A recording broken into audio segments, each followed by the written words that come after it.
And now imagine staying for 3 days without electricity in your house, thinking that Kenya power systems are down, only to realize that you had exhausted your units yet had no way of establishing this. This is what Paul Mugambi, a visually impaired innovator, went through, and it triggered an idea: development of a prepaid electricity meter for the visually impaired.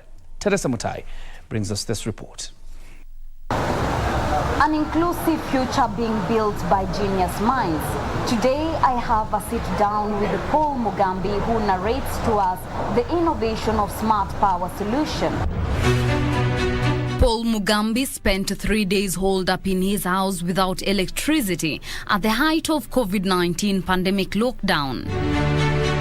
He thought the outage was due to normal interruptions by Kenya Power. Unbeknownst to him, his units were out. His realization that he didn't have electrical supply simply because he couldn't be informed that he was out of tokens fueled an idea. It made me to innovate an idea called Macho, whereby it's a platform whereby persons who are blind like me and persons without disabilities can be able to access utility through the solution which we have found out. He came up with an idea to have a talking smart electricity token meter that would take voice commands and purchase units. The voice automated smart meter alerts the user when tokens are about to run out. The innovation that leverages on technology such as Google Talkback and Siri is dubbed Macho, also known as Macho.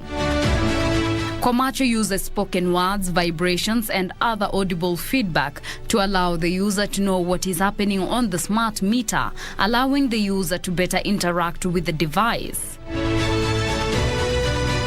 The service is pre-installed on smart meter devices to enhance accessibility. You use your mouth to command to request anything you want, like to ask it, Macho, buy for me 32 units of power. Then it will give you the response, and then you're able to do your transaction there immediately without you doing anything, just by word of mouth. Paul Mugambi then brought on board 3 technical support members to develop the first smart meter and keep tweaking it until they perfected the invention. His innovation won the Inclusion Awards in 2018 in Australia, where he was recognized for the innovation that support people with disabilities. I participated in this digital space innovation competition, and my idea was won the best in terms of social inclusion during that activity. And through that is when now we started making the prototype. Cabinet Secretary for Energy and Petroleum Sector Dr. Monica Juma uploaded Macho invention during a KPLC inaugural Manufacturers Technology and Innovation Expo. I really want, as the chair has indicated, to acknowledge all the exhibitors and to point out to some of the ones that I have seen, to Numero IoT, to Macho, which I think are important innovations, examples of innovations that are aligning to our needs and our context and our aspirations as a country. If energy sector becomes seamless with the internet services and offline services, with the technology the way it is going, I know it will be a great game changer in terms of development consciousness. He is now calling out to investors in the public and private sectors to finance the project and achieve a complete implementation of the Macho innovation.